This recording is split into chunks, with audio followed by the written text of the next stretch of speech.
You're listening to the Cantina Cast, your home for thought-provoking Star Wars talk. Join Albert and Jonesy in breaking down the latest news, trailers, movies, and of course, your favorite characters from a galaxy far, far away.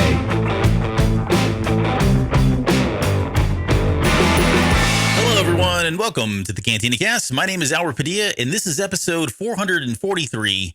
Another edition of our listener Q&A.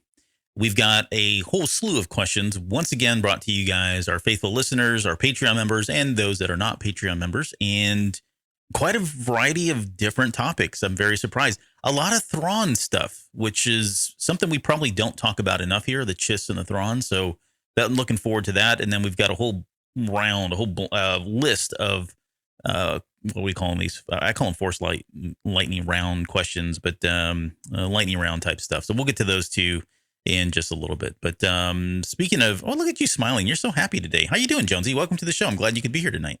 Oh, thank you for the invitation. It's always a pleasure to be able to spend some time with you. Yes, of course. Of course. What do you think about the questions? Pretty good, man. Pretty good. They're always really good. And we've always got, it's a good mix, right? Sometimes it's a fun question, silly questions, which there's some of those couple inside joke questions. And then I saw some other ones that actually have to go and spend a little time to research and think about.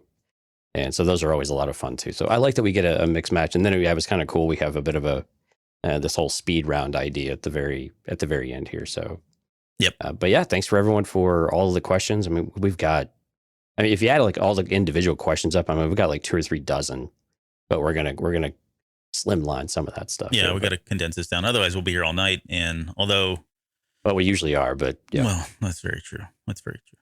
Okay. Well, let's see. I don't know that we have any news. It's been a busy. We're doing this on a Sunday night, and we used to record on Sunday night pretty regularly. It occurred to me why Sunday nights or these weekend shows are always tough because there's so much going on.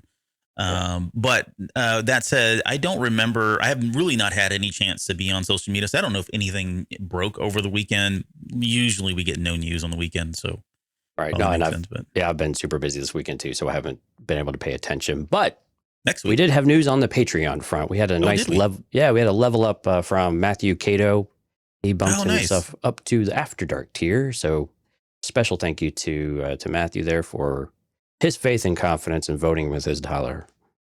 He's been a very, very long time supporter, by the way. Yeah, so it was cool to be able to see that this morning. So special thanks to him. And of course, a huge thank you to all of our now part of the tribe members, Mike, Kathy, Rob, Lauren, Dante, Risky, and Justin. And then, of course, Delusions of Grandeur, the Rod tier. Thank you so much, Rod. And we really appreciate it. If you are interested in checking out Patreon, and some of the perks of Patreon are when we do these Q&A shows, you're guaranteed to have your question read on air and answered, and hopefully in a very thought-provoking kind of way, or at least honestly. You can check all that stuff out over at cantinacast.com/Patreon. We'd love to hear you. You can always reach out to us in any of the ways, social media, emails, hello there at cantinacast.com if you ever have anything, and we will stash them away. But yeah, cantinacast.com/Patreon. And if you are listening to this on the podcast, we'd love for you to come out and join us on the live stream and join the live chat as well. cantinacast.com/YouTube. Very cool. And I know that people are really stressing about this, but I'm actually not drinking warm coffee tonight. I've actually got a cold coffee. This is a rarity for me. I'm just telling you right now. Is it a cold pumpkin spice latte? It's not pumpkin spice. It's actually from Summer Moon Coffee, which I highly recommend if anybody has this in their area. Amazing stuff. Better than Starbucks, in my opinion. But wait, and so which one are you having then? This is a mocha. It's an iced mocha. Okay. So, so good. Yeah, chef's kiss. All right. Well, without further ado. Yeah, we got a full show, so let's get to it, huh? Okay. Why don't you take the first one and read you the first one, you mean? Or you want me to answer? You read me the first one, then I answer. You know how it goes. Okay. All right. Yeah, we're gonna get kicked off right with the with a tough one at the start, and of course it's from Dante Utini over on Discord. Thank you for your Patreon support, and also for joining us on the last Patreon member episode as well. He says, "quote unquote perfect casting is often just the viewer connecting to how an actor portrays a character, and maybe we would feel the same about a different actor had they filled that role, but sometimes it really is just perfect. In that vein, what line of dialogue could only be delivered by that singular actor? The one that comes to mind for him is Werner Herzog's line, "Can I offer you a libation to celebrate the closing of our shared narrative?" That is a pretty fantastic line, by the way. Yeah, very props to the writing group there, Bob. So for you, is there a line of dialogue that is only a specific character could have delivered that piece of line of dialogue for you? So this one's it's a very interesting question that made me actually think, I had to think about a lot of the characters and all that. I'm terrible at this type of thing. So yeah. Lauren's this is Lauren. She's already put her favorite line in there. I would like to see the baby, which is another amazing line delivered by him. Mm-hmm. But Werner Herzog, he's such an interesting character. Like there are some people out there. I'll get to the question. I'll get to the answer in just a second, but I do want to preface this by saying there's certain actors and actresses out there who are just like infamous. Their voices are so unique, and sometimes you have writers that write specifically for it, and sometimes you have writers that write lines of dialogue and they don't anticipate. They can't anticipate how they're going to be delivered by these particular actors because they're so unique in that sense. I hate to use that word, but that really is the case. And so some of the other folks that came to mind were like Jack Nicholson. Mm-hmm. He can take a simple line and kind of change it into anything. Matthew McConaughey is kind of known for this as well. You can kind of give him anything and he can kind of put a spin on it. And he's got a very, very cool sounding, laid back voice. I'd throw like Sam Elliott in there as well. The dude abides, that it's just, so it's very difficult because we have some characters like that, and we have some actors, even voice actors that have contributed to Star Wars. So I would say anything by James Earl Jones as Vader has to be up there, and that's an easy out. I get it. I'm not saying that was my answer. Is there a particular line by James Earl Jones that you feel like was more special than some of the others?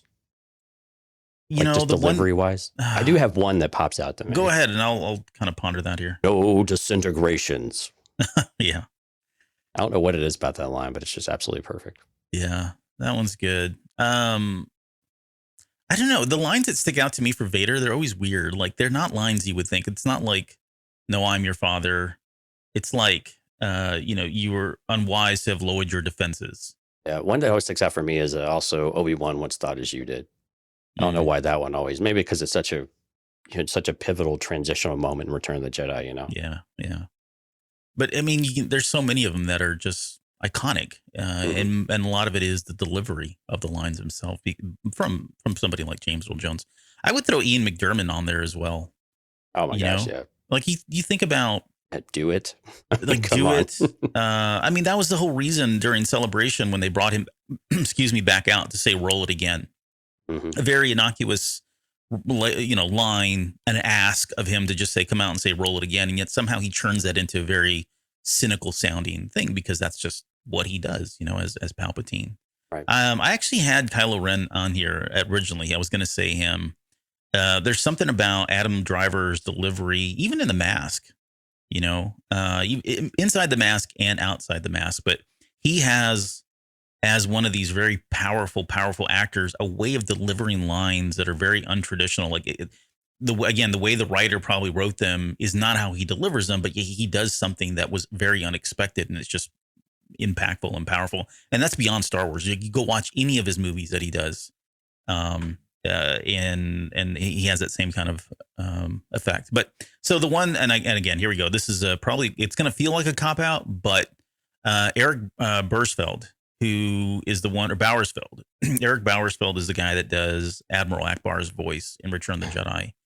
And so I went with it's a trap because I don't know that anybody else could have delivered that line. And it becomes, it's so iconic now and it's a meme and that sort of thing. He's my answer. But there are some things too that even like, Pablo Pascal as Din Djarin, and some of the way he's able to do some of his line deliveries behind that mask without any facial expressions, and yet they stick with us, right? I can bring you in warm, or I can bring you in cold. That was a good line. There's kind of one that sticks out. And who else can deliver that line as cool and collective as he does there?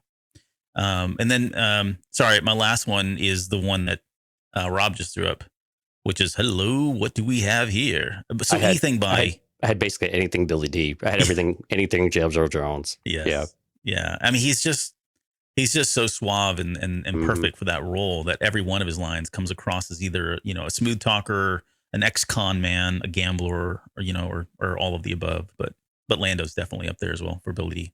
Right. Yeah, I had Billy D and James Earl Jones as just kind of everything. I think Jim Cummings is another one who is just, so he's the voice of Hondo. And I know I'm a Hondo homer, but it's like everything he says is just comical and amazing. But one of my favorite lines, though, was when he's talking to Ezra and he's reflecting on his relationship with Obi-Wan Kenobi. One of my best friends was a Jedi. I'm pretty sure we were friends. Right. It's just great. Now, could anybody else have delivered that line? Maybe. But Jim Cummings as Hondo is just amazing all the time. Now, as I thought about what is a line, I think in the spirit of what Dante was trying to say, could anybody else deliver a certain line in any other way? And I think one that also popped out to me was Mace Windu, "This party's over." That's a great one. Yep. Because could anybody else deliver that line other than Samuel L. Jackson? Mm-mm. I don't think so either. I just don't think it's possible. Yeah. No, I would agree there. That's a pretty good one. I hadn't considered that one, honestly. I even threw in I was going to throw in, and I didn't get a chance to get around looking for some lines, but when I said audiobooks, what's grown on me a lot lately is the Marchion Ro voice. Really? That is a little bit surprising. I know. I've really been against it for a very long time, but there's just something about it now that it's starting to grow on me. But I meant to go back and try to find some of the lines that, oh God, what's his name?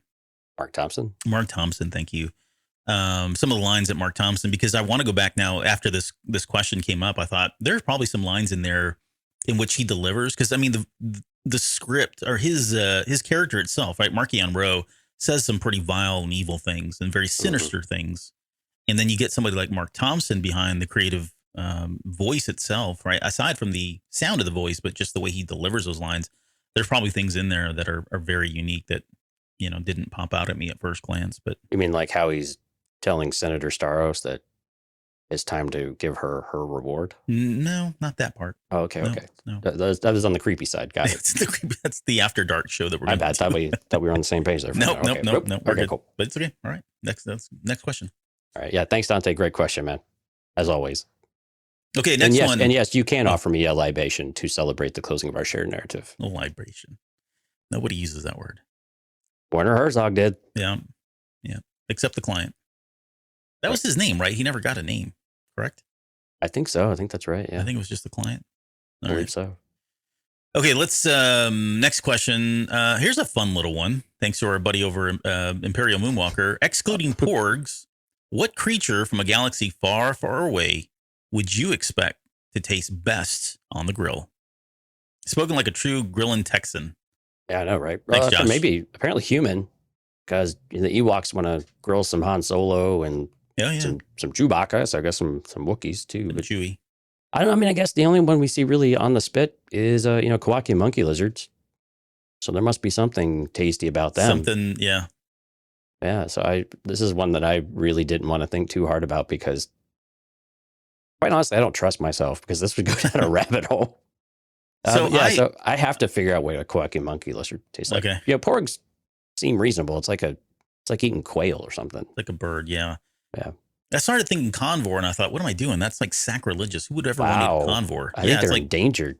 Exactly. It's like you might as well just eat a panda. It's the same thing. Like no one thinks about it because and everybody looks at you the same way. Like, what is wrong with you? Exactly. You don't eat convors. Same thing with like what do you call them? I was going to say loath wolves, but that's not the word. But yeah, any of the sacred animals that the Jedi covet are kind of off limits. What this book or what this question did for me was it did allow me to bring out this book because I poke around it every once in a while just to kind of look at it. But I was like, oh, cool. Look at the Alien Archive book. And it's got a ton of aliens in here, just every species. And it tells you like whether they're herbivores and carnivores and et cetera, et cetera. So there was Yeah, actually some good stuff in there. So really, Rathars are misunderstood. They're really vegetarians. exactly, they really are. They just get very angry. Yeah, and they go good with sushi, with sushi rolls. But I got so as I was going through the book, I really kind of settled on two from the book, and I guess two that make sense, and that's of course banthas. There's probably something of value in eating, putting some bantha meat and grilling that, right? Yeah. I thought about the other, what wasn't in here that I thought about too, was the crate dragons. Because, when they cook those things up, wasn't that they brought that piece to Pelimato and they put it on the burner there, the afterburner, and yeah, they did. grilled that sucker up? That's right. There's got to be something, again, pretty good, worth eating. And here's why I didn't want to answer this question, because there's also parts of me that are really wondering, like, wonder, do Gamorreans really taste like bacon? That's a good one. I should have picked that one. I'm on a roll, man. You are on a roll. The one I settled on was Nerfs. Would else be on a good on a roll? Probably What? Purrgil for sushi. Oh yeah, Purrgil. They were in the book. I thought about them, and I thought, nope. Again, sacrilegious, can't do that. Although, speaking of Purrgil, one of the big supporters of Purrgil, people that really love Purrgil, joined us at least briefly. Stopped in, Mike Rondo. Yeah, just enough to leave a puking emoji. Yeah, I think that was when. What were we talking about at the time? Oh, I think it was the coffee. I think it was Summer Moon. I think it was coffee, buddy. And anyways, I'm sure that's what. I'm sure it wasn't Adam Driver or something like that. Yeah, no, it was prior to that for sure. But no, so Nerfs were the other one, because that is like the cow of. You hear about Nerf milk, and I don't know. There's all kinds of Nerf patties that's come up before in Star Wars, but those are the cow of bovines of Star Wars. And so, yeah, I'd love a Nerf burger. That sounds delicious, actually. Could go for that. I wonder if it's lean or a little bit on the fatty side. I'm going to go more on I think it's more like bison, where it's a little bit more lean, but gamey, a little bit of a gamey taste to it. Interesting. Yeah. All right. Thanks, Josh. Appreciate the question. All right. Next one, Lauren, OB2 in Discord, of course. Other than Maz, Albert, and although I know it really is Maz, who is your biggest Star Wars crush? This is almost like a silly question to ask you, but so we're going to say, who is your biggest crush that's not Maz? And then who is second after Avar Kriss? Okay. So first off, Maz is not a crush. She is someone who I'd like to crush. More like an obsession, I know. Yeah. She is not a crush. So I feel singled out in this question, Lauren. So sorry and thank you. But okay, so the first crush would be, it's Avar Kriss. How did you know it was Avar Kriss? I don't know. Yeah, it's shocking. Yeah, definitely didn't be all of the artwork you have of her. Yeah, she's pretty dreamy. So that's mine. And especially then when she's got like a big vein in her head when she's going evil, trying to kill people. That's fine. I can help her. That's right. She's savable. Yeah. She's savable. I can, help her come back to the light if we need to. So Avar Kriss is probably my crush. And then prior to Avar Kriss, though, it'd always been Leia. Growing up with Leia, and then Return of the Jedi came out when I was 10, and starting to become a hot-blooded young male. Right. Yeah. So I guess thank you, George Lucas. Although now it does feel kind of creepy, but whatever. Well, what's funny about Leia is my favorite outfit of her was actually always her Hoth white outfit. I don't know why. I think it was the boots that did it for me.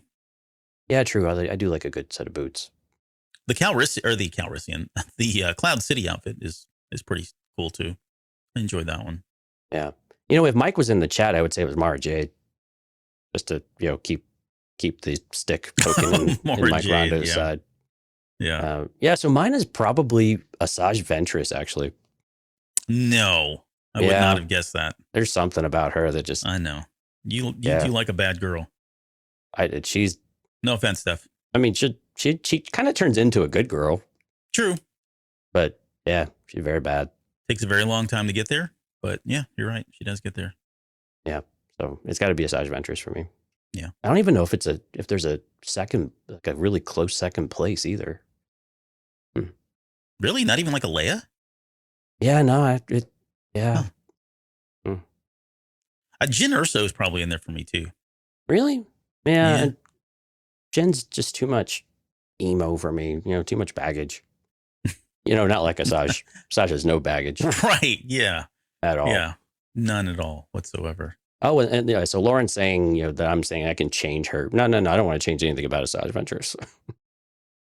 She's perfect in every way. And their Ash is agreeing too. Jonesy likes baldies. And apparently I like tattooed faces. Tattooed faces and baldies. Yep. Yep.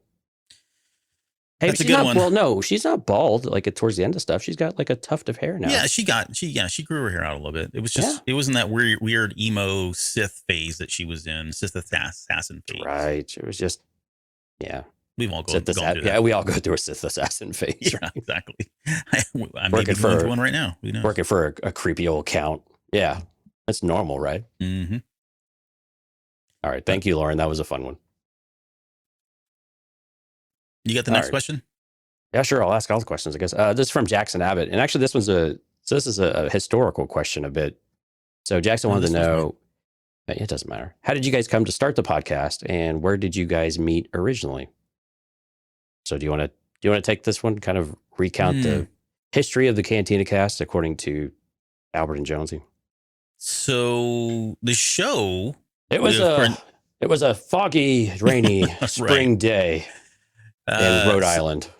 I don't know if Rondo's still in here, so I'm going to apologize in advance if I screw some of this up. But long story short is the show was originally started as a Star Wars: The Old Republic RPG, MMORPG podcast. And they did a number of episodes that were absolutely horrible.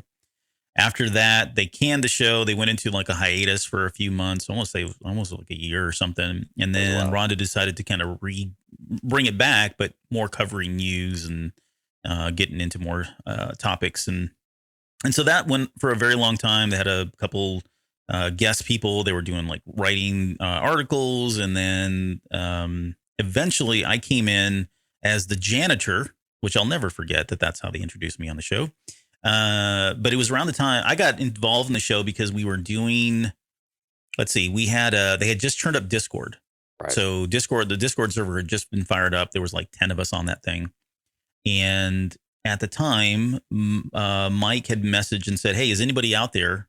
Would anybody have a few minutes to help us with something?" And I just happened to be on there, and I was like, "Yeah, I can help." And they had messaged and said, "Hey, we need you to log into this particular." They were testing out some services, some podcast recording services, and said, "Do you mind just popping in there so we can hear you? We want to see if we can hear us and how do we sound, et cetera, et cetera." So I got in there and talked to them for just a few minutes, and I was listening to the show obviously at this point, but I was really not involved in the show whatsoever. And through that, I started helping out in Discord, so setting up groups and that kind of thing. And then later on, I mean, it was like, I don't know, it had been months probably after that when finally they said, "Hey, would you ever be interested in coming on the show? We remember when you came and helped do the testing. We thought your voice sounded good, and had you ever thought about it?" And I honestly had never really thought about it, but I certainly like to talk, and I like to talk about Star Wars. So those two things really went well together. And then, so that's kind of how I got involved. Eventually, I started doing shows. As far as how we met, so I guess it had to have been Discord first, but I think where you and I probably bonded was over the nights of playing Battlefront 2 together. Yeah. So I had started much in similar fashion as Albert. I joined Discord really early on. I think Josh was over there, Imperial Moonwalker, Joe. I don't know if Dante was there that early or not, but there were a handful of us there in Discord, and I would play Battlefront 2, and Mike and I would stay up later than everybody else, which is odd for you because you always stay up so late. And I would just be extremely inappropriate to Mike all night long. And so I remember those nights and those comments. Yeah, that was a lot of fun. That's why I never joined. I felt uncomfortable. I know. Katie loved it. Katie thought it was amazing fun too. She had a huge kick out of it back when she was kind of more involved with us. And it was a lot of fun. Yeah. And over time, when they reached out to you, the show was kind of going through some changes, and then Mike reached out to me later on saying, "Hey, you want to come on and do an After Dark with us? And have you ever thought about podcasting?" Kind of the same approach. And I was like, "No, but I'm looking for a hobby, so sure, we'll try this." And it was a lot of fun. He didn't tell me I sounded good though, which is true. You sound amazing. He was like, "No, anyone at this point, anyone will do. It's fine. Just stop. Just show up. He said. We will make this work." Right? Yeah. But yeah, you and I, yeah, we would play Battlefront too. We bonded a lot over music and stuff too. Mm-hmm. And so we would talk about music, and then Cantina Radio came on, and we would talk about just some of the, and unfortunately there were some deaths in the music world. So we would talk a little bit about that too. And then I guess you and I got closer, I guess, after Celebration in 2019. Yeah. We started to talk a lot more, because it was kind of more business relationship, for a bit. Yeah. As we kind of got accustomed to one another. And then now I'd like to think we're friends. Yeah. Yeah, I think that's fair. Hubbard's like, no, let's not get crazy. All right. No, we need to have a meeting after the show. No. Yeah. So, I mean, but it's been cool, because we've just got such a great core group of folks that have been with the show and been involved with it for, gosh, over 4.5 years at this point is when Discord came online, right? Discord came online like in 2018 for the Cantina Cast. So, or 2017. No, 2017 was before Last Jedi. So it was really cool. 5 years now. Some of these folks, that's pretty neat. Yeah. But yeah, that's kind of all that came together. So we didn't originate the show, but honestly, I think Mike actually reached out, and Albert is like right on that cusp, if he hasn't already eclipsed, of how many shows Albert has been on compared to, how many the original crews were on. And so we've both nuts. been, I know we've both been on like over 200 shows now or something like that. And it's kind of crazy that we've been doing this for so long. Yeah, it really did fly by. I was not expecting him to say that. So, but yeah. So I don't know. I mean, here's to another 200. I'm not. Yeah. Oh no, Steph called us out. Friends? He threw out your love letter. We are still in a fight. Yeah, we're in a little bit of a tiff right now, though. So thank you for reminding me, Stephanie. I appreciate it. Mm-hmm. This is why you're the better half. Right, but yeah, so thanks for the question, Jackson. It's always fun to kind of recount where we come from, especially for folks who haven't maybe been with us as long. So thanks for the question. Okay, I got a doozy from you. Oh boy, it's the first of, I think, what's going to be some Chiss and Thrawn discussions. Excellent. So, so this is from Rod. He says, "Do you think the Chiss view love in the same way as humans? Their people are focused on duty and honor. Does it stop there?" Then he's got some context where this question came up for. Let me. I'm sorry. There's more. Go through it. Yeah. The way that they see the 40 great and the 9 ruling families, we'll get into what that means here in a little bit, is different than as we know it, where individuals can earn their way into different families.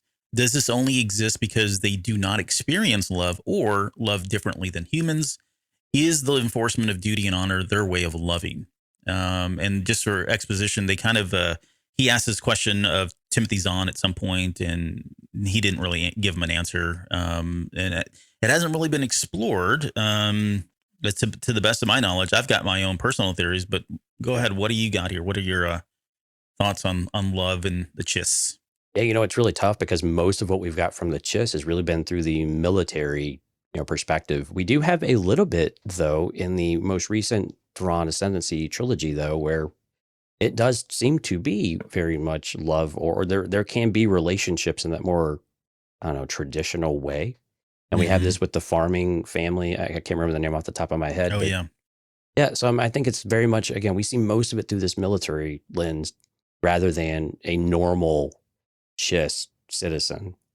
And so, but I think there is definitely that conflict due to the desire for power or the desire for honor and respect, I think is definitely there. And I think it likely influences, a lot of the matches made. But like he had said in some of the exposition here, is that, they're able to change families. They're able to pick families. Or maybe that comes into our question later on. But no, it's this one. Yeah. Oh, is it? Okay. Yeah. Because I know we have another Thrawn question too. But yeah. And so I think it's a bit of it's a really interesting one to explore, because I think it's more like, where's the cutoff of that line?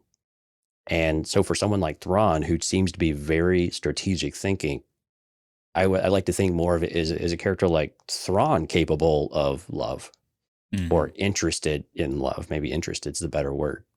Clearly, he enjoys having relationships on some level because he finds them challenging. He finds them interesting. He likes to learn. But is there anything that's more of a relationship, like a enduring relationship that's more, emotionally satisfying or, in the traditional sense? And so it's kind of an interesting question. But so, yes, I think the Chiss are definitely capable of love as we would see it. But are we going to get a lot of that in Star Wars? Probably not. But I think we definitely see appreciation at the very least, and relationships all over the place with the Chiss ascendancy. Yeah, so I think I agree with everything there. The Chiss are very interesting in that I would even argue. So I would argue that the Chiss find knowledge more powerful than love. Right, their whole species is predicated on knowledge and the ability to wield that knowledge and convert that into power of some sort.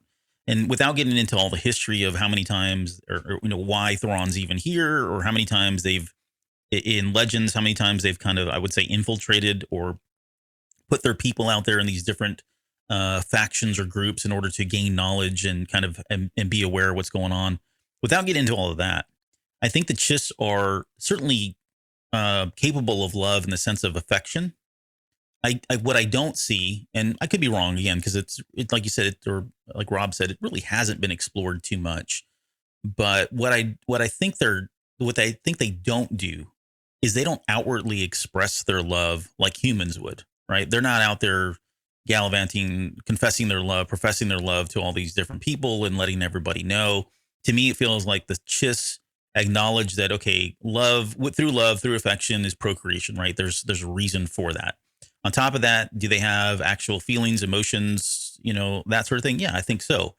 Are they, are they more introverted about it? To me, that's how that species is, right? Almost as a culture, they're very introverted in how they express their love. So it's probably, behind doors in their personal lives, and it's never out for anyone to kind of see.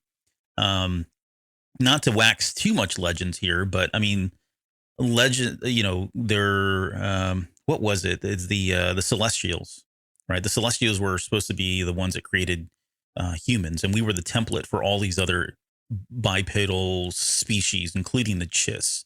So if you go from that perspective, then the DNA itself, right, or not to get scientific here, but the DNA itself, they are capable because they are just a different strand of humans down the road as well. So all that to say is, yes, I think they're capable of love. I don't know that there's very good examples of where they display it like humans do. And a lot of that is just culture based type, species based for the most part. But first and foremost, it's knowledge that trumps everything else. And that's why, not to get into Thrawn, but that's why Thrawn is so obsessed with, understanding cultures. And he's obsessed with art, right? Because of what you can learn through art, and the more you understand a species, the more you can really, or the more you understand their culture and their art, the more you understand the species. Oh, the other thing I was going to say, sorry, I'm all over the place. But the other thing is, Chiss. I think we got this from crap. I don't remember if it's Legends or canon, but the Chiss mature faster than humans do as well. So like a 40-year-old human or a 40-year-old Chiss is acting in the mindset of like an 80-year-old. It's like double, I think, like an 80-year-old. So if they do have, that, I don't know, the wild and young type of a phase of their lives, it's happening at a much earlier age than the humans are, or it could end sooner. So by the time they get to the 30s and 40s, which are usually characters like that we would see now, or the characters that we see in Star Wars, they may be all kind of past that, right? That whole, early adolescent love stuff is well beyond them at that point. Yeah, I think another one besides that reminds me of the Chiss that are just kind of this different set of people in general are the Everini and Marchion Rose people, about whether or not they're capable of love, given what we have learned. Again, very, very small sample. Yeah. And again, a very narrow story. So it's not exactly something you can take to the bank, but they're this kind of cutthroat society of survival and whatever it takes to survive and to, progress. That's another society I would love to hear more about, like where they came from, if they were really truly capable of love, if they still are. I mean, have a character like Marchion Ro, who seems completely, disinterested in the first place. But not outside of like the physical, because we know he got physical, but that's just just the primal aspect of things, right? Right, exactly. And again, he uses that as a tool as well, right? So it's just another tool that he has to fulfill both the urge side of things, but also as a manipulation tactic. And so But yeah, anyway, I kind of thought about the Evering in that capacity too. I thought that was kind of interesting. But yeah, good question. We always like Thrawn questions. Steph says, I absolutely believe the Chiss are capable of. Thrawn seems a bit different than the others. Maybe. Yeah. I mean, I think Thrawn is probably the extreme if he had to do that, right? But I think or in my head Alani, canon. Or Alani's kind of along the same lines though. Yep. But yeah, it's interesting. I really hope that I'm glad that he asked Timothy's on this question, but it was a little disappointing. And Thrawn or Zahn's answer was more or less, well, I haven't really written about that. So we hadn't really thought about it. Yeah. Well, and it's also one of those things where sometimes those writers don't want to paint themselves in the box because then someone takes that quote and now they feel like they have to, uphold what they thought in that moment rather than giving it some thought or maybe he's working something in later. Well, and then it's like, do people really care? On some level. I'm kidding. Ash says Chiss age like milk. So probably. they get clumpy and more sour. It's accelerated. Yeah. What about Palpatine? Can Palpatine love? No. He loves power. I don't think he's capable. You know what kind of power he likes, Albert? What? Unlimited power. Unlimited power. Unlimited power. There you go. There's a line. Who else could have said that line that way? But no, he's not capable of because he is, at least by George Lucas, he is the devil, right? So, right. But he's a human, so humans are capable though. So, yeah, not him. All right. Thanks for the question. Inhuman. That was a good one. He's inhuman. He's an inhuman. Okay. Mm-hmm. All right. Steph has a few questions here for us. Okay. So, number one, if Anakin is so powerful in the Force, how is he not on the master list of Force-sensitive children? Also, how is that list actually formed? So we don't know if he was on the list or not, but how I interpreted some of this was Palpatine, didn't want anybody to know about Anakin specifically anyway. Mm. So even if he would have been noted or identified for a list, Palpatine would have made sure that it likely didn't happen. Yeah. Although, I don't know. So wait a minute. So Palpatine, he was aware of the rift in the Force when he was created, right? But he didn't know Anakin until much later. Well, right, but if you look at the comic and take the Vader comic at face value, it appears that he knows about it and was already manipulating things to that end, though.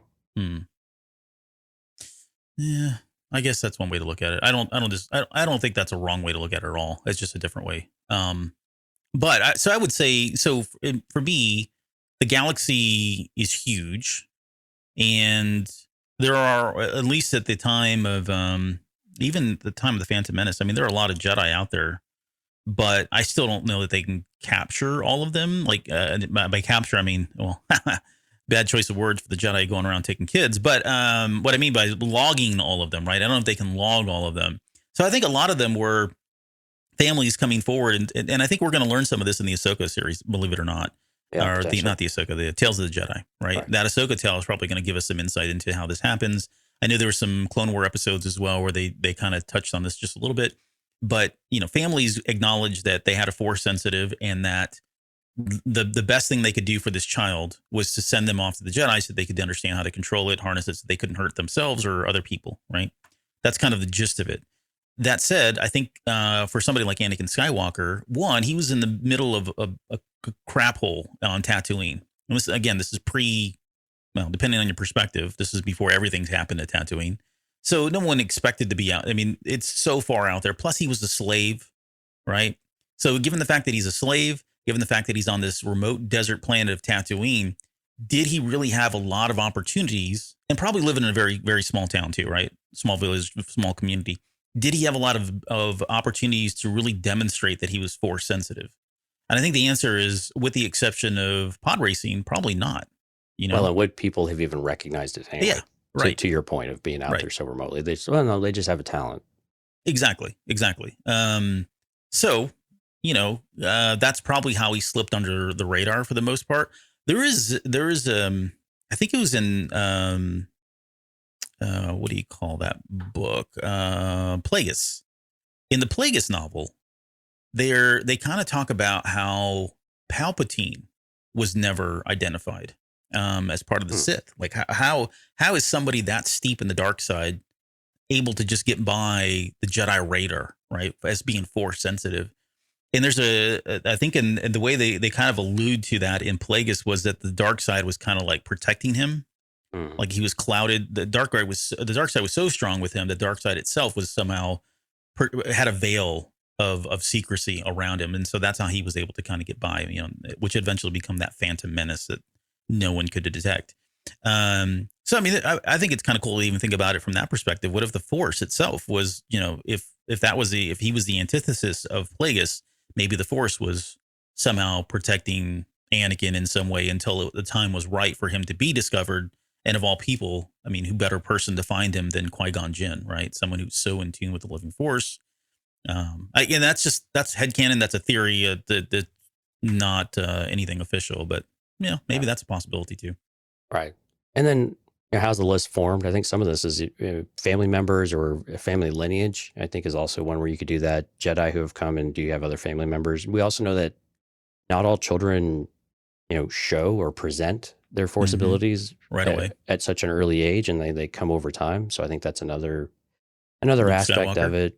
Yeah. And I think it's also, the Jedi baby stealers probably, it takes them some time to get around and to find everybody. So yeah. And there's tons that are not ever identified. But I think some of this after Order 66 may have been more important to begin to actually, log them more, especially and store them in a very safe and secure place. So to try to identify who could, potentially resurrect the Order over time. And so it may have been a bit more, there may have been some concerted effort there, especially by Jocasta Nu, to continue to develop that list as well in some ways. But yeah, good question. That we could probably talk about that one all night long, but we have a lot of questions to get to. So Stephanie had another one here. What do you think pushed Pong Krell over to the dark side? Of course, she did a Clone Wars rewatch, and we talked a little about this a few days ago, but it seems like Dooku convinced him that the Jedi were going to lose the war and offered him power, but that doesn't explain why a Jedi would stray so far. Do you think this is just more evidence of the effects of the Jedi becoming commanders of war? I think this one, I think this is an easy answer. I hope so. I think it's the premonition, right? So Pong Krell has and I don't remember which happened first. I've got the quote here. So I've actually got the quote. Yeah. So Pong's actually, I think he's saying this to Rex. A new power is rising. I've foreseen it. Yeah. The Jedi are going to lose this war and the Republic be ripped apart from the inside. So the way I interpret that line is, so he had this premonition that of what Order 66 was going to be, and the Emperor coming into power, and that was a new power, et cetera, right? What I don't know, that's kind of not clear, it's a little foggy in my head, is did the premonition happen prior to Dooku's influence, or was one the byproduct of the other? In either way, in either instance, I think it works. But Pong Krell is just a sleazebag. Like, he's a slimo, right? He wants to partner with, ally with whoever is going to be powerful. At the time, it was the Republic and the Jedi, and he sees that's going away. He believes in the premonition so much and so strongly that he's like, you know what, forget it. I'm gonna switch sides here. And then Dooku, either before or after, tells him, I can help you and give you all kinds of power. And he's looking at it as like, okay, this is my career ladder, right? This is my career path at this point. Yeah, I'm gonna go with that. I mean, we don't really have a lot of context beyond that, but yeah, it definitely seems like Pong Krell enjoys being in a position of authority at the very least. And it seems like that's just something that he's wanting to continue doing. He doesn't want to be a loser. He wants to be on the winning side. And if the Jedi are losing, now he could have we've seen this with other Jedi. They have a very particular view of how they believe the Jedi Order should operate. Yeah. And again, we don't have enough of that philosophical type of view from him to understand if there's any kind of, I mean, it seems like there is some dissatisfaction with how things are going.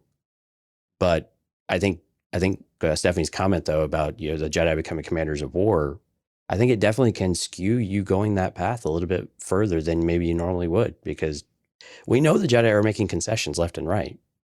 And so Pong Krell might not be any different, and he's just being corrupted by that power and that, the dark side of things, and without really even realizing it until he's just kind of given into it. Yeah, and to be fair, it's probably a combination of things. It's right. It's all of them, not just one of them. Hey, quickly, George Castro joins. Says, good evening. Currently listening as Hurricane Fiona drops 26 inches of rain over here. He says they're good. 14 hours, no power, but we're safe. My goodness. thanks for listening. I don't even know what to say. Hopefully you guys are, I mean, you got power, I guess, right? If you're watching this on your phone or whatever, but just stay safe, man. You and your family. Hope everybody's safe there. Yeah, and anybody that's dealing with the hurricane, we hope you do stay safe, and yeah, please take care of one another. Yep. Okay, part 3, last question for Stephanie, and this is definitely for you. Will Maz Kanata appear in Tales of the Jedi? We can hope that she does not. Well, that was disappointing. I don't understand why we're getting so much Maz. Like, no, Steph, I don't want her. I don't want her in the show. She's not a Jedi. She's Force sensitive, but no, she's not a Jedi. Therefore, she does not qualify to have a tale told about her. Next question, please. Next question. You in the back. I'm disappointed. We only had like 3 questions that mentioned Maz in the show. There's been more questions about Maz than ever before, and it's too many. It's 3 too many at this point. Okay, if you say so. Was that the last one for her? That was. Thanks, Okay. Steph. Appreciate it. Way to end strong there, Steph. Cab. Okay, so this is an inside joke. This is an inside joke on Discord, but yes, let's entertain people here. But we'll entertain Cab because he's a very long time listener and supporter and a good friend. If Chris Pine ever joined the cast of Star Wars Project, what character archetype would you want him to play? A Force user, politician, smuggler, sidekick? Jonesy, what's your answer? Chris Pine, A-list actor or not? Wait, yeah. So a little background. In Discord, there is a debate about whether or not Chris Pine is an A-list actor or not an A-list actor. Yeah. And there's a lot of debate. And we have some people who feel strongly one way or the other. And there's a lot of people like me who just like to fan the flames. Yes. And so I thought a lot about this. I think I thought more about this question than I did anything else for this show, by the way. And so I don't even go archetype. I've already cast Chris Pine. Oh, have you? Yes. Because I already know what it is. What do you No, think I'm it kidding. is? No, I was going to say it's probably Thrawn. No, it's not. Okay. I had to think of someone who would be totally epic and someone that needs a really big A-list personality to really define the character. Mm-hmm. And also I started thinking about Tuan, to be honest with you, and what would irritate Tuan the most. Like I said, fan the flames. Mm-hmm. And I was like, you know what? I'm going to go with a Rebels character that Tuan loves. And I'm going to say Chris Pine is the Bendu. That's a terrible answer, but I respect your opinion, Jonesy. It's a funny answer, that's for sure. Yes. I had smuggler down. Like that's all I had. That's about as much thought I gave. Now you're typecasting him. I know Because he's in Dungeons and Dragons as thief, that I kind think, or of something, rogue or something. Yeah, thief, I think. Yeah. And Captain Kirk is basically a swindler a bit, a bit of a scoundrel in some ways. What about him as Thrawn? I don't know. Maybe not. Yeah, I don't think so on that one. Chris Pine to play Cosmonauta. No, Maz Kanata. I'm sorry. See, not even a real fan. Not going to acknowledge I think she's that. trying to play on that, but yeah, okay. I don't have anything more for this one. Cab, sorry, I probably disappointed you, but right, I'm glad Jonesy put the effort and thought into it. We agree. The Bendu. I'm good with that answer. Okay. All right. Here's a more serious question for you. This is from Uthal. If you could live the life of one on-screen movie, TV, live, or animated Star Wars character, who would it be and why? So I immediately blurted out Yoda without any thought about it. And that's only because my obsession with like history and wanted to know everything, and like somebody that's been around that long, is Yoda first comes to mind. And who else has been around for a Maz long Kanata. time? I knew you were going to say it. And that's why, no, I'm not going to live the life of that little pervert lady. I'm not doing it. It sounds really interesting. Oh, I bet. Oh, yeah. I'm sure. Lots of free drinks, lots of creepy moments and awkward moments for everybody around. But, that's your thing. A lot of crawling on tables, adjusting your goggles. I mean, goggles. And how could you not love this lifestyle? Yeah, I don't know. But Yoda was the first one that came to mind just because he had, lived such a long life and had been around for so long. And then I went further back and thought Porter Engle, just because I think his back, even though we don't know much about him, although we're going to know a whole lot about him very soon. And you like cooking? And I like cooking, yeah. But somebody that's like, again, someone who's been around for such a long time and had this like past where he was the A-list star of the Jedi, like the shining Chris star Pine, of the Jedi. the Chris Pine of the Pine Jedi.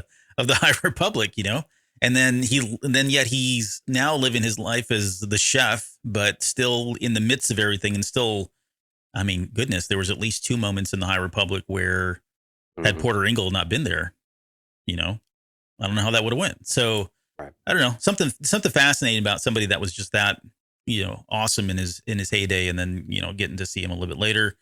I also threw in Hondo Tanaka in there because I think he's. Yeah. I mean, you talk about somebody who's lived just every kind of been everywhere, seen everything, done everything. Somehow gets out of it, all of it. Yeah, and gets away with it. Yeah, Hondo's my man. I want to be there for that. And then the last one, I just want to talk like Hondo. It's not that hard. The last one is Thrawn. And part of that, so I know that seems kind of boring. Yeah, maybe, but I think it's just more about for me. I think it's more about the Chiss and trying to and knowing more about them. I mean, the Ascendancy series gave us a lot, but there are certain things that I still want to know how they fit into canon, because my lines are getting blurred between Thrawn and Legends now and Thrawn and canon. But there is a part of me that really wants to know, like, what if Thrawn has like a ultimate plan here, without getting into all that, because I know he was in the comic book. They found him, right? That was it, the Imperials that found him, and they allowed him to kind of be in there. But then at the same time, he was sizing up the Republic versus the Separatists. Or no, shoot, I'm losing there. What my answer though is really Thrawn, because I just want to know more about what he's trying to do. What is what are the Chiss trying to do right now? And really where this is coming to is, are we going to get a, Yuuzhan Vong kind of situation later down the road? But there's actually another question later that I'll talk about here on that. Right. All right. I rabbled enough. Go on. What was yours? Yeah, Hondo. Oh, that was yours. Yeah. Oh, no, I mean, right. It's got to be Hondo, because I mean, yeah, like I said, you talk about a life of just absolute chaotic living, and somehow getting away with it all, and keeping, and just his view of life is just completely entertaining to me, and just interesting that he's just always like, well, I guess we'll have to figure this out tomorrow, kind of thing, and we'll do it, and I just absolutely love it. Yeah. Anything Hondo, anything and everything Hondo. Cool. All right, let's move on to Fan Solo's question and/or question. In Rogue One, when Cassian says, "I've been in this fight since I was 6 years old," do we know if this fight is purely the fight against the Empire, or are we getting into the Clone Wars time frame? I hope we get context for that line in the new series. Thanks, guys. Stay classy. Yep. Have a good summer. Stay cool. Yep. Stay cool. Yeah, I mean, I think we do expect Andor to answer this question a little more clearly for us, because it's not totally clear what he means by it. But I think where I've settled on is that he has been he's been in the fight since he was 6, when it comes to oppression and feeling like his world is constantly, they don't have control over their own destiny, and that his world has been taken away. They've been enslaved, or they've been put into service, like indentured servitude, whatever it might be, their home world stripped of all of its resources. And, a lot of that could probably be laid at the feet of the Empire, or what maybe became the Empire. Maybe what's interesting, I think, is whether or not does he still view, since they were part of the CIS, or, sided with them, do they still view the Republic as the Empire? Or is the Republic the Empire, or do they still view that the CIS was the Confederacy was the right place to be? Yeah. And I don't know if we'll get that question answered, but I hope we do get a little bit of clarity there too. But anyway, I usually think of it in those terms, that everything that he has experienced, it just seems to be, and we've heard this before, it doesn't matter who's in power. It's the same, for the people on the very low rung of the ladder. It just doesn't matter. It's just somebody else in power, and they're still throwing everything downhill. Yeah. And so they're the ones that catch it all, the ones who are just the true boots on the ground, the true, the people who just have no say in anything. And so I think a lot of it is maybe coming from that. I think Andor is definitely going to tell us some more specifics about what it is that he feels he has lost since he was 6 years old. It could be, and some of it could be whenever he lost his dad, because we don't know when he actually loses his dad or his family. Right. Yeah. You said it best. I mean, that was pretty much everything that I had as far as notes go. The only thing I would add is I think there are some visual clues. And I think we brought this up when we talked about one of the trailers or one of the behind the scenes or something. We talked about the stormtrooper. There were some clone troopers at some point, right? Right. And we couldn't really place where that was in the timeline, but so it does sound like this could be right at the, at the end of the Clone Wars or sometime during that transition period before we get to the full looking stormtrooper outfits. So I think it's possible that we'll get some. That's kind of where it started. But your answer is best. It's really about the war itself and the oppression that he's feeling. That's what all started when he was 6 years old. Right. Never ending fight. Yeah. So anyway, stay tuned, Fan Solo, because we're probably gonna have a lot more opinions on that one starting next week or later this week, I guess. Now, right? Yeah, that's pretty exciting. Like 5 days. Sweet. Oh well, no, 3 days. Sorry. Well, Thursday, Wednesday. Yeah, Wednesday, one of these days. Thursday morning this week. We'll just go with that. Okay. Yeah. Thanks, Fan Solo. Lucid Truth. What was your favorite Star Wars toy as a kid, and what's your favorite memorabilia that you own now? And you have to keep your answer within 5 minutes, Albert. Oh, good Lord. Favorite memorabilia now? Yeah. So favorite Star Wars toy as a kid, and then do you have anything that's a specific piece of memorabilia you're super proud of right now? Yeah.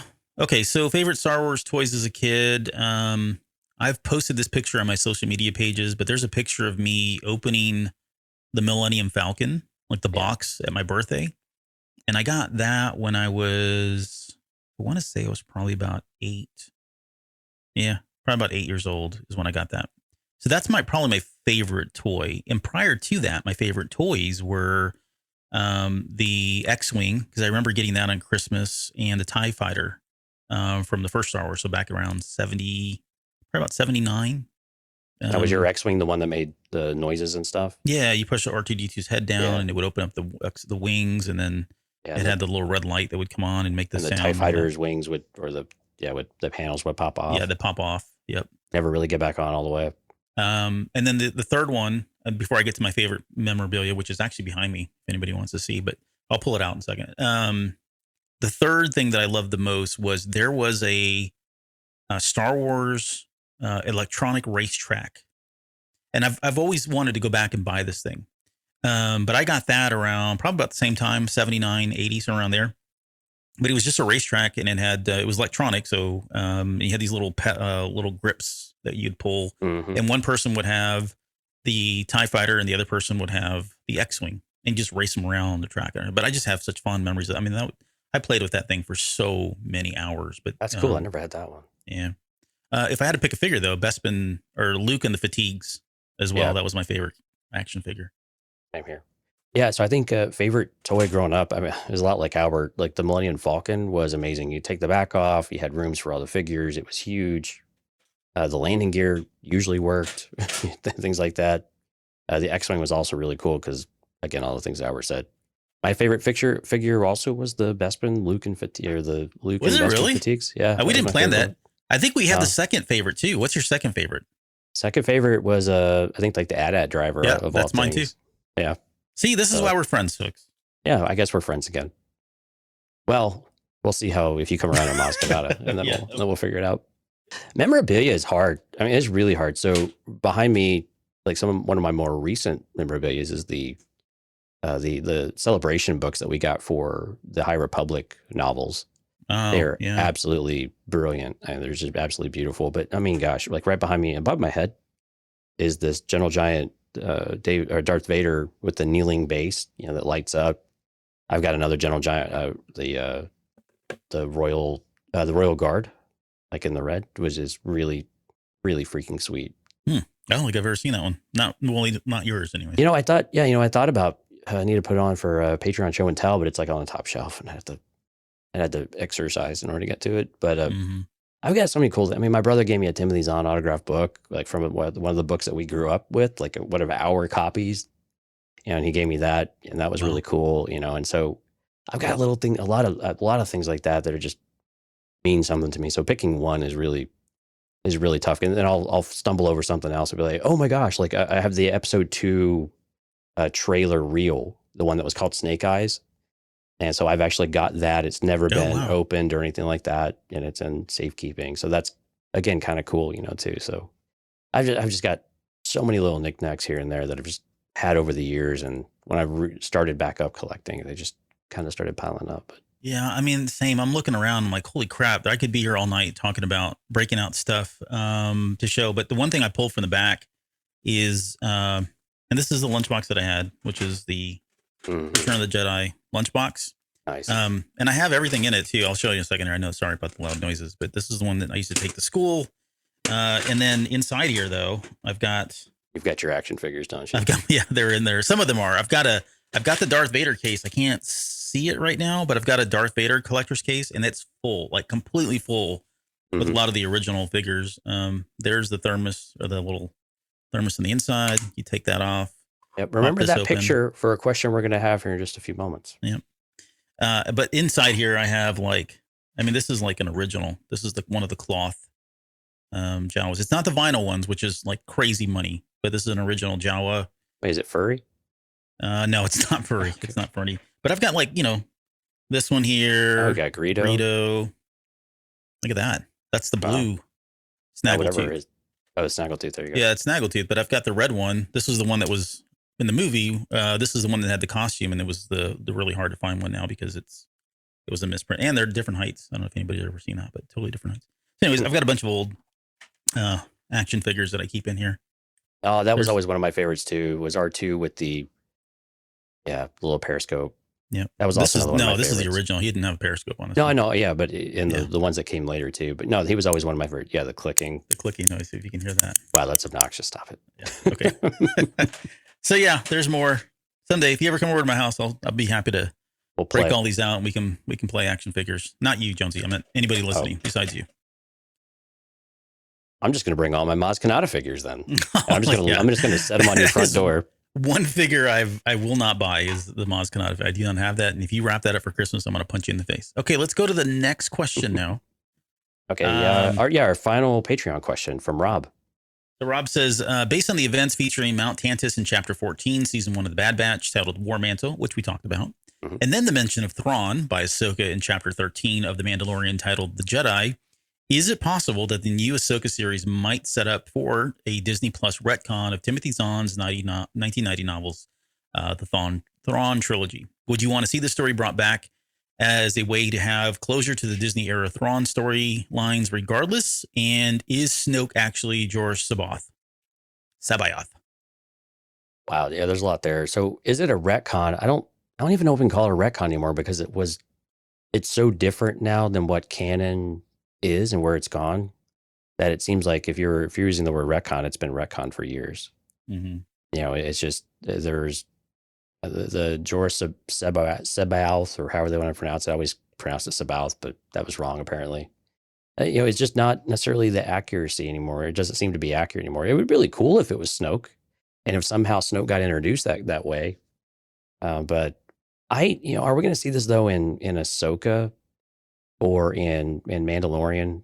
I think no. I don't see this in some of the newer content coming out, because I think it would have to be, well, yeah. I think Mandalorian, no, because it's all going to be Mando based or Mandalore based. Right. Ahsoka, we'll definitely get something, but again, is it going to be this story? I think this is all well past all of that, so probably not. So I really don't think we're going to have anything that's going to really reference specifically, Mount Tantus with Thrawn's direct relationship to it.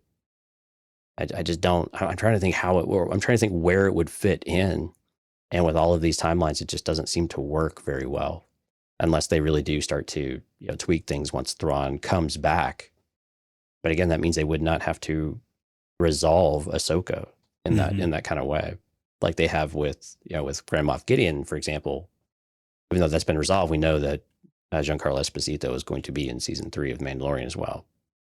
But what about you? How do you view Thrawn going forward in some of these storylines, and how this works with the original trilogy, the original Thrawn trilogy? Okay, so I would say, I think they're going, okay. I'm going to put myself out there. I could be completely wrong, and it's contradictory what you just said, but that's okay. Because again, we get to be right either way. I think they are trying to set something up. And so when we talked about this, what was it that we talked about this on? Was it a Patreon episode? I think so. For Bad Batch? We kind of touched the surface of this a little bit. And to kind of just recap and kind of add some additional thoughts now, since that some time has passed since then, I think that the name dropping of Tantus to me was kind of like a one of the first signals that they're they're dipping their toe into this in some way. You couple that with somebody like Snoke, who I think would be, they could, even if you don't buy into, or you put the clones aside of Snoke, right? To me, there had to have been a character that was a Snoke originally, or maybe not. I don't know. Either way, it doesn't matter. But you could have somebody who was force sensitive and somebody that was crazy. It could be one of the strains or variations of Snoke that's in there as well, right? We know they were experimenting on cloning. Could they twist this as, okay, he wasn't because Sabaoth was like a Jedi from the Clone Wars, right? And he just gone crazy for whatever. And he was cloned or whatever. And so the same kind of concept could happen here, or same concept, but different telling, where somebody like Snoke was being created through a lab, and they had the DNA of somebody who maybe was a force sensitive at some point. And that's what kind of started all of that whole clone series of the Snoke. So I think that part fits in there. We know that the Disney series, the television series, and I listened to this just recently because we were talking about it. Was it the last episode when Kathleen Kennedy came out and she was talking about all the stuff they were announcing in 2019 that was coming down the road? She said all these television series were going to end in a major event, right, of some sort, which we have yet to see. It's not been talked about. It's not been discussed. That kind of left a lot of people to kind of scratch their heads and go, like, what kind of event could we be talking about? Well, could the event be something like an Heir to the Empire, where you're laying down the groundwork, the foundational stuff for that story to be told? Now, would it be a retcon? No. And I know what Rob's saying. It's not technically a retcon, right? A retcon is something that they fix that's contradictory to what originally happened. Right. This would just be a retelling, like an updated version of it, which we've seen Disney do already. They've done this many times with certain things on Legends. But you could reintroduce Luke Skywalker just as easily into this whole story again, right? Even probably more troublesome, but I mean, it's still similar, right? He's still trying to rebuild everything. I think where it gets a little hairy, though, is when you start talking about all the books and the content that we have, like just prior to the Rise of Skywalker and Bloodline, stuff like that. This never gets mentioned. And to me, it feels like it'd be such a huge event that they would be referencing. And we get why they don't reference this, because it's, they're kind of going back and telling it, but they've also kind of left it open to say, well, Luke Skywalker did have a lot of adventures. He did a lot more wonderful things and amazing things. And we just have never told those stories yet. So I think you could probably brush that aside and say, okay, well, yeah, that's fine. If it's never come up before, but these things did really happen. And the last thing, and I've been saying this stupid theory since, what was it? Since, was it after Force Awakens? Yeah, I think it was right after Force Awakens, prior to Last Jedi. I've had this stupid theory that one of the reasons, not the only reason, but one of the primary reasons why Luke Skywalker was on Ahch-To and why he left and had kind of cut himself off was also because he had a wife or a lover of some sort, Amara Jade, and she died and he never got over it, and that sort of thing. So that would fit into my little theory as far as that goes too, meaning that we could bring in Amara Jade and she would just been killed off at some point. Maybe it's Kylo Ren, the Knights of Ren. I mean, they could work those guys. They'd have to work them into this in some way, because that's all in that timeline. Yeah. I like what you were saying, though. It really does feel like we're really starting to squeeze the time period now between, I guess, really like where Mandalorian is at and where Force Awakens would be. And I like the idea of getting more Snoke, though. Make no mistake, I would love for Snoke to get worked in somewhere. But this time period it seems like it's just getting narrower and narrower and narrower. And we know things happen. I don't have a problem with that. but their ability to put in really big events in that period of time seems more and more challenging the more content that we fill in. Yeah. And the more that goes into this gap, especially as we start, now we're talking about restoring Mandalore, at least doing something with Mandalore, and so there's all these things, and you can understand why Mandalore might not be referenced in the original, in the core trilogy or the core saga, because it's not necessarily relevant to those series of events, at least the way that's playing out right now. Yeah. But something like this, you would think that might, if it were to peak in something, bigger than that, you would think that yes. And I get this. We're going back in time just to tell some of these stories. But again, I think that's part of the complaint that people have had is when we've done this, how good are we at, how good are Kathleen Kennedy and company at really doing some of these stories? And we have a little bit of a mixed bag. Sometimes they get it really, really right. And then sometimes they're missing the mark a bit.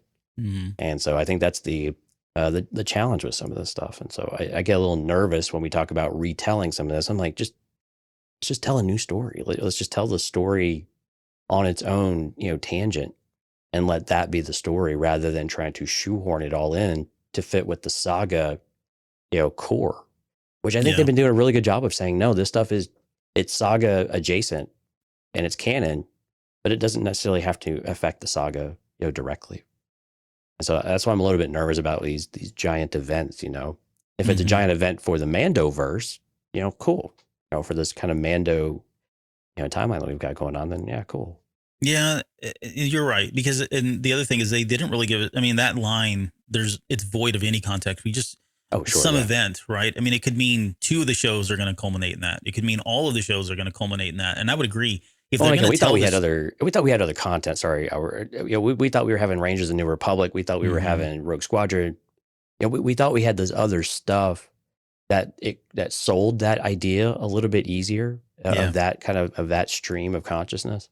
And so it's difficult to see if that is even still a pipe dream from what Kathleen Kennedy referenced years ago. Right. And at this point, kind of seems like maybe it's being restructured anyway. So, and no, you just said what I was about to say. And I was even thinking if they still wanted to go down this path, I think the Ahsoka series kind of is going to, I mean, with the exception of Thrawn, right? There's going to be some connection there because of Thrawn himself. He has to be a part of this in some way, right? It would probably be a good way for Thrawn to be offed as well. Because he's not going to be living into the Rise of Skywalker series or that era, right? On top of that, the Mandalorian thing feels like, you're right. I feels like that's just it's not relevant, and it never was as part of the original Thrawn series. So I think that just kind of sits on its own. So then really the only thing you're left with at that point is the Bad Batch, right? Unless they introduce something new. But where I was going was I wouldn't mind if they just took this and still told the story, but did it animated. Yeah, that'd be cool. They introduce another, and that way they could have like the Mark Hamill come back and do the voices and all that stuff. And they don't have to worry about de-aging and everything else, but some way of retelling that story through the animated stuff. I mean, you could have what's his name come back and play Snoke as far as the voice goes. Yeah, Andy Serkis. Yeah. So I don't know. I mean, it's a pipe and you wouldn't have to worry about casting Thrawn because you've already got the voice actor to do it. Yeah, exactly. That'd probably be the easiest way to kind of pull that off. And I'd still love to see it. Like, even if it's a variation of it, it's not, to the book or to the letter of the law, I'd still be down with it because I just enjoyed that series so much. Okay. Yep. All right. Thanks for the question, Rob. Yeah. And again, so that for all of our Patreon members, thank you so much. Again, if you're a Patreon member, you do guarantee your question to be answered. So thank you so much. We're starting to run a little low on time, so we'll get through the rest of these, through the rest of the questions, but we'll have to do a little bit more of a quicker pace. Yeah. Yep. All right. So Obi Ben, so this came from Discord. So I'm always amazed that Chewbacca, and for that matter, other Wookiees don't wear clothes. What was George thinking? What other sentient beings run around the galaxy naked and apparently totally okay with it, as it seems is everyone else? Who's going to tell a Wookiee to put their pants on? Well, first of all, Ewoks don't wear clothes either. Yeah, well, you took my answer. Yeah. Okay, but on a serious note, but maybe more boring, is anyone concerned about the total lack of Star Wars films? Despite many announcements, it doesn't seem like we'll be getting anything anytime soon. I feel like this is a huge failure on the part of Disney. Do they know what they're doing? I'll let you take this one because you and I probably feel quite similarly on this one. Yeah. Okay. So Ewoks is the quick answer there. Who's going to tell a Wookiee pants on? I don't know. No one's going to do that. Yeah, no one's going to do that. Get your arm ripped off. Yep. On the serious note, do they know what they're doing? Huh. I think it depends on, that's all very subjective, and it's a long answer. It's a long-winded answer. And so what I would say is, if you listen to the last episode, we talked about doing a show on this. I think we should do a show on this. I think more and more people, I've seen people asking this question now, especially a lot of it's because of the Rogue One cancellation or the removal. I shouldn't say cancellation because I've already been corrected on that. They removed it from the calendar. Okay, fine. Whatever you want to say. Rogue Squadron. Rogue Squadron, sorry. What did I say? Rogue One? Yeah. Rogue Squadron, because that was removed from the calendar. Now people are screaming, and I get it. I think it's legit. No, I mentioned we had a good conversation with this at the foreign Fan Force Austin group. So, am I concerned about it? I don't know. I don't think I am. We're disappointed. Disappointed, no, but I'm not concerned because I think what they've done with television has been pretty incredible, and it's just going to get better. So that's my short answer. But you go. Yeah, very similar. I think let's focus on the stuff we can get right and that we have the most control over right now. And so that seems to be getting stuff out there on Disney Plus, building these, building several types of shows that we can enjoy and that we can get them somewhat consistently and regularly. Let's establish a pattern of high quality for a little while, and maybe something that's a bit, I hesitate to say this, but something that's a bit more unanimously enjoyed, I think, which we've been making a lot of progress on and kind of healing some of the wounds, I guess, of the past. But is it concerning? Yeah, I mean, it's a little bit concerning that we can't seem to get an idea about what a Star Wars movie should look like. But am I surprised at that? No, I'm actually not, because the movies predominantly have been all saga oriented. Your saga is over. Our saga is over, right? And so trying to figure out what that next thing looks like is very, very difficult. Yeah. Now, you and I think they have a couple of things almost in the bag that they could choose to do. And it's a little surprising they haven't. Old Republic is one of those, and now High Republic is another one of those ideas. And so I would expect us to see one of those start to get some sort of traction at some point, given that High Republic has been very popular in the books, and now we need to get it on screen. And so we'll have Young Jedi or Young Jedi Adventures? Yeah. So we'll maybe see how that works. Yeah, the animated, it's really for kids, but we'll see how that one goes. And then we'll start to see how shows like Skeleton Crew or Acolyte, how do these other shows that we don't know a lot about and we don't really know how they fit, is there something in there that we can glean from? And then we can, again, build a new, quote unquote, saga of sorts, or a cinematic universe of sorts, and start to build that back out so that we do have something in the pipeline for movies. Right. Yeah. When we do this episode, whether it's Patreon or a regular episode, I've got a lot more other thoughts on TV versus film and why one or the other, the pros and cons of each and all that stuff. I need to get my thoughts out of my head and on paper, but more later. Okay. Ash says, who's with us tonight? Return of the Jedi. Vader starts referring to Luke as my son multiple times, but Luke is Anakin's son, not Vader's. Here's the question. When Luke went to strike Palpatine, who blocked his strike? Was it Vader protecting Palpatine or Anakin protecting Luke? That's the first one. And the next one, Vader wants Palpatine dead, so why would he stop Luke? Yeah, this is always a great debate question, right? You got to have drinks over this one to figure it out. I think, can it be both? Is it possible for it to be both? Because I think there's a certain amount of loyalty still with Vader to Palpatine, of protecting his master in front of his master and it kind of being reflexive. But I also think some of it is also, I think there's definitely an argument for, like, no, Luke, you really don't want to do this. But again, Vader is taunting Luke throughout this entire sequence too. And this entire part of the movie, and again, this could just be for, Palpatine's benefit. But I think it's definitely, I feel it's both. And Ash came back in the chat and said she thinks it's both. It's this conflict. And yeah, I tend to agree with that. Vader definitely wants Palpatine supplanted. But he needs Luke, to kind of be pure in that kind of way. Otherwise, he would have just both of them turned on Palpatine right there and just say, hey, father-son tag team, let's see if we can do this now, I guess. But anyway, I'll kind of stop there and get your thoughts on it. No, the conflict is what I put down in my notes. I said it really comes down that he's still conflicted, and Luke, in just the scenes prior to that, tells Vader the same thing. He says, "I can feel the conflict in you." You know, he can sense the conflict in him.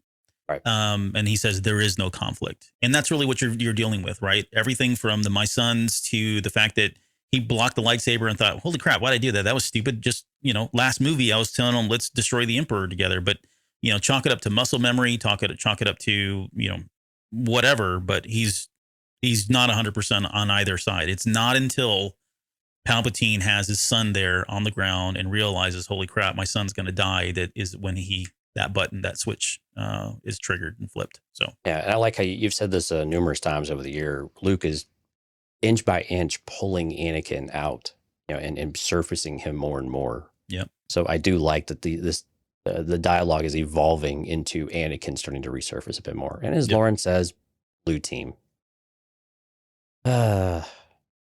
Team Anakin and Obi-Wan Kenobi series is a losing side. Just going to leave it there. Okay. Let's see. Next question is from Scantron. Scantron. I was like, Shantron? Scantron. All right. So post Rise of Skywalker, what are the challenges Rey will have to face in rebuilding the Jedi Order? Oh, Lord. Yeah, we don't have enough time. We don't have time for that one. Man, it's a lot. So it's everything from how does she identify Force sensitives? Right. To the question earlier. Yeah. How do you find them? How does she make that list? Right.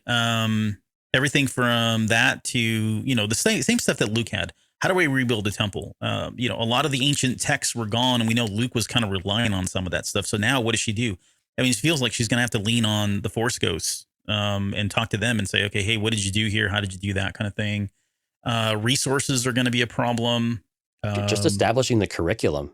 I mean, let's just talk about it like pure educational standpoints. Like, what is the right thing to teach at this point? Yeah. Yeah, exactly. Like what is the dogma of the Jedi? Is it, with the Luke Skywalker tried and true kind of thing that he was trying to do? Or is it more of this, new era of Jedi that Rey's more in touch with? I think something else that would be is interesting is, will the galaxy tolerate more Jedi? Because, I mean, how many times do we have to see Force users wielding red lightsabers to think that the Jedi are just as bad as everyone else? And that's what brings this out. Yeah. It's this idea of like when you have superheroes, now you have supervillains. You don't have supervillains until you have, I think this is what was this? This is the Incredibles idea, right? I think Incredibles, they had this whole, yeah, the supers weren't around. Mm-hmm. Yeah, the supers weren't around until, or the supervillains weren't around until the supers were around. So at some point, does the galaxy say, no, seriously, knock it off? And we kind of had this in Legends a little bit too, right? Anytime something would go wrong, it was the Jedi Order. Like, these are your people. Why are they going crazy? If you remember that storyline on your Jedi Order. And so, and so everyone starts to turn against the Jedi and they need more control. You have to control the people who have power. And so when they make that first mistake, what are you going to do? Yeah. It was talking to Ash earlier this week about kyber crystals.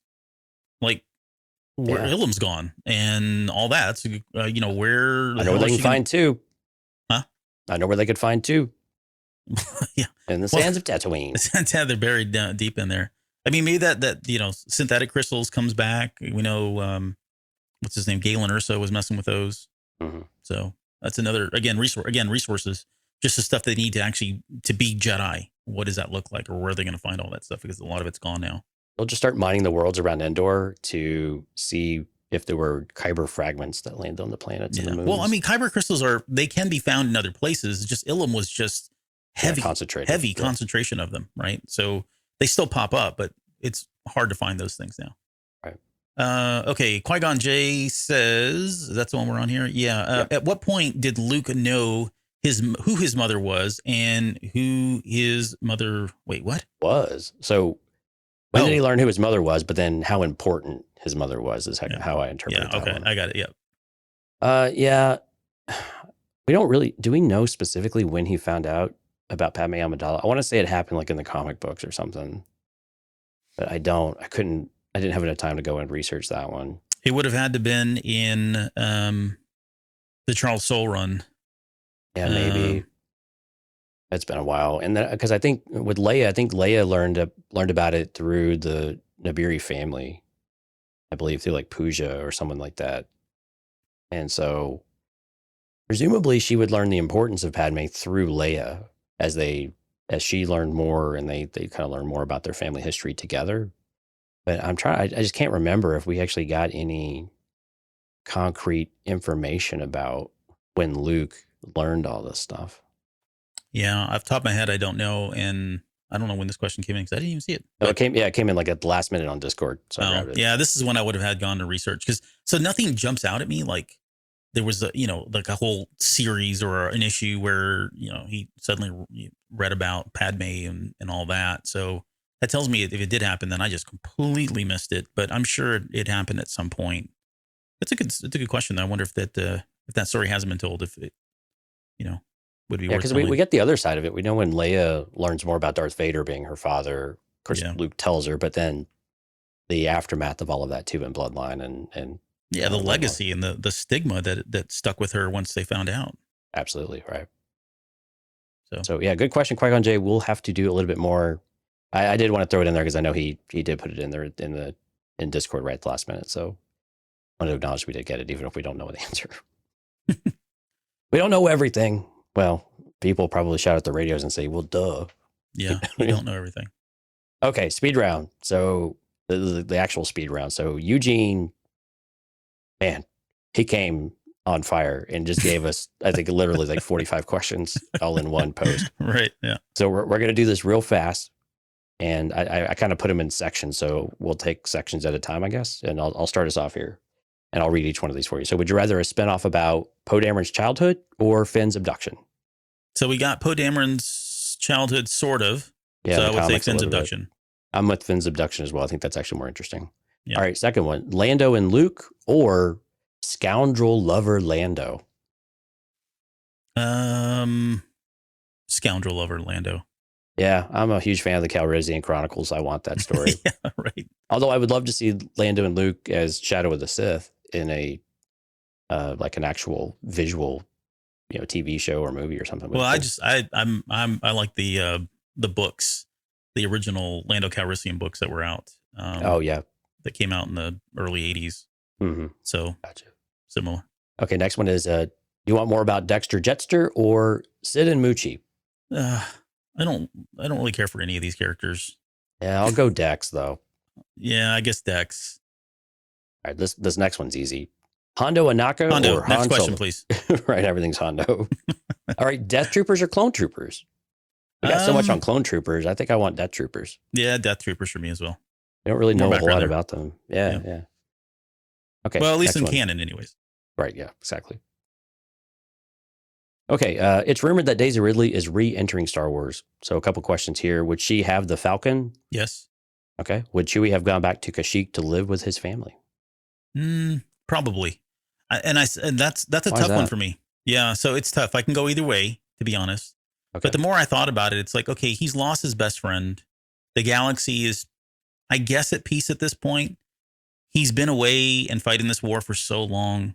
I think for him, it's like, you know what? This is a sign. I probably need to just hang it up. And would he get called again at some point? Maybe. But I think for him, I can see him just going back and saying, okay, I've done what I needed to do. I've served my time in the galaxy and I need a rest. See, I disagree on that one. I think with Chewie, it's about the relationships he has. And I think these are his family. And so I kind of see it as... So he's a deadbeat dad. Well... Okay. All right. Wookiees are different, I guess. So I kind of think that he would... I kind of think that he would stick with Rey. No. Okay. Next question. Next question. Are Purrgil too cheesy and weird? Or do they add to the Star Wars universe? If you're Mike Rondo, yes. Too cheesy and weird. Do they add to the Star Wars universe? Yeah, I think they're fascinating. Yeah. And let's be honest, Star Wars is cheesy and weird. Yeah, so they fit it's right in. Very true. This whole saga is cheesy and weird. I want to know more about Purrgil. They actually have some stuff in here, and I won't get into it because we're out of time. But yeah, if you do want to, again, shameless plug for Alien Archive. Go on. I'm definitely waiting for the National Geographic episode about it. Yeah, that'd be awesome. They need to do a series like that, like in the vein of National Geographic. That would be funny. And pick that different would be species. Perfect for Disney Plus or perfect for like get on that. YouTube Kids. Yep. Get on it, please. Or Star Wars kids. Okay. Will we ever see the Yuuzhan Vong? Not in. So we will never see them in. I don't think we'll ever see them in the way they were presented in Legends. But the Grisk are out there, and the Grisk I think are the canon equivalent to the Yuuzhan Vong. We just don't know a whole lot about them right now. But that's my answer. I hope so. I hope we get the Yuuzhan Vong specifically As they were at some point. Yes. Okay. No, I'd be down with it. I just don't think it's going to happen. But I think you and I are both fans of the Yuuzhan Vong. I thought they were interesting. Yeah, I have a hard time seeing them coming into play. But again, I think the one thing that we had both talked about, the Yuuzhan Vong were actually the closest thing to an actual threat that the Star Wars galaxy as we know it, the primary part of it, so this is outside the Chiss ascendancy and all of that, like the single biggest threat I think we've ever had, even to date, in Star Wars.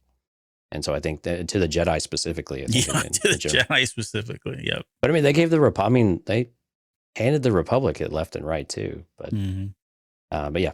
Okay, will Snoke be in The Mandalorian? I think if we follow the Heir to the Empire series, yes. And I think even if we don't, I wouldn't be surprised if we see some version of him. I wouldn't be surprised if we saw some version of him in Bad Batch, actually. So I think Snoke will surface at least visually at some point. Maybe in Mandalorian again. I think with Mandalorian, this is what I was trying to answer earlier. I got my questions mixed up. I think Mandalorian is going in on a different path right now. So I'm leaning less towards Mandalorian and thinking more towards some other story. And I don't know where Bad Batch goes longer term, if it goes longer term. Yep. But that's kind of that path I'm starting to see a little bit more for things that could tie into Snoke / Thrawn and some of that, because that's where it's flirting a little bit. No, and I misspoke. I was not sorry. I was just thinking. No, that's not what I want to say. I want to say in Bad Batch we would see him, not in The Mandalorian. So I'm on the same page there. Sorry. Oh, okay, cool. Yeah. All right. How about Admiral Ray Sloan? That's I got a story to tell about Admiral Ray Sloan, and now we have she's one of those characters that's so freaking cool. And you think about. I mean, I think it's an injustice that we've not had her in anything outside of the books. But I think there's hope given the amount of stuff they're pulling out of Legends stuff now. So I don't know. I don't put a lot of faith into seeing her, but I would really like to. Same here. I don't know where she fits in quite yet. There's a few places that she could, but I'd really like to see her. Yep. Are you satisfied with the written and video game depiction of the Battle of Jakku, or should there be a movie? This is a good one. Yeah. I really enjoyed this one because as much as I loved reading about the Battle of Jakku, and as much as I enjoyed playing the Battle of Jakku in Battlefront 2, and as much as we know, I mean, it's referenced enough that we know it's very significant. And I don't think a lot of people realize just how significant it was. Again, a shame that we haven't. But should it be a movie? I don't know. I don't know if they're in the business of going back and telling those types of stories all over again. I say that, and we got Rogue One. So who knows? Maybe 20 years from now, someone goes, you know what? We probably should tell that story because there's a story there. So, but I don't think it's anytime soon. I think there's ways they could do it visually. I think maybe not movie, but I think there's ways they could do it visually that I think would be interesting.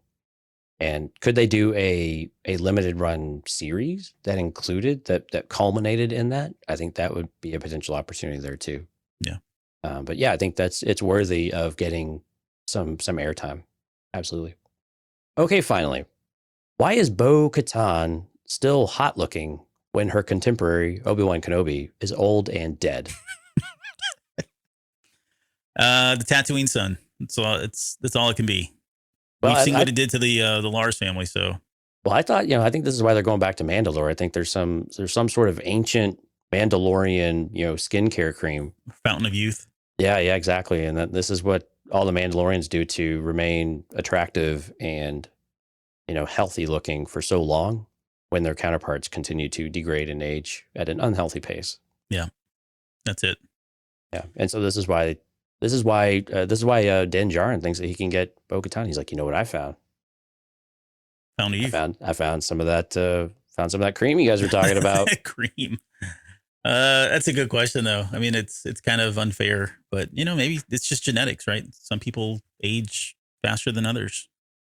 True. I'm 29. You wouldn't know it, so I look like there you go. Lauren comes in strong at the end. Obi-Wan was under a lot of stress. He did That's get true. dragged through a fire. So Oh, come on. We've all been there. Recovered just fine. Yeah, Anakin's like, here, hold my beer. Yeah. Yeah. You and your little fire. All right. Well, this was fun. Thank you to everyone for all of your questions. And again, for the serious and fun ones alike. We love it all. And we certainly appreciate y'all taking the time to shoot those over to us so that we can have a fun show and hear from all of y'all. So these are always one of our favorite shows to do. Yeah. And hopefully we did justice to your questions, gave you answers that were legit or at least close enough to legit. As a reminder, we do this pretty regularly. And if you guys ever want to go on, and you don't have to wait for us to do it. If you want to just queue up a question, like Jonesy said at the beginning, just go to cantinacast.com/question. You can submit your question there. It gets logged and saved. And when it comes back around to do this, we'll pull it from there. We'll very likely, we tend to do these types of shows around the series as well. So who knows? We probably will have an Andor Q&A at some point, maybe afterwards. So expect that another one, not too much longer. Yep. How about we do a few shout outs here before we call it a night? Do it. All right. So Jonathan, Steph, Lauren, Rob, even Mike Rondo showed up. Thanks, Mike, for showing up for 5 seconds. Ash, Music Train, good to see you again. George, everyone out there dealing with Hurricane Fiona, please take care and be safe. David Guy Sr. and Eugene Burr, of course. Yep. Did you get Rob? Yeah, I got Rob early on. Oh, Yep. okay. All right. Good. So yeah, thank you everyone for showing up. And again, cantinacast.com/YouTube if you are curious to subscribe to the channel and get notified when we're going to go live. All right. Well, that's going to do it here. We will be back in just a few days and start our crazy Andor coverage. So buckle up, get ready, because there's a lot of Andor coming up and a lot of stuff to discuss. And I've been poking around on some of the spoilers, I have to say, because, I do that. And I think there's going to be some good discussions. We're going to get into some really heavy weighted discussions around this series without spoiling anything. So, all right. Yeah. Any final words before we get out of here? That's it. Thanks, everyone. Okay. We'll see you guys soon.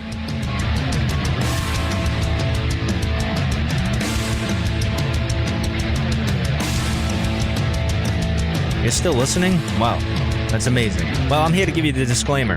Normally we do a big, long, drawn-out disclaimer thing saying what's what and who's what and all that other stuff, but I think you guys kind of know that Lucasfilm and Disney have no affiliation with us at all, and we have none with them.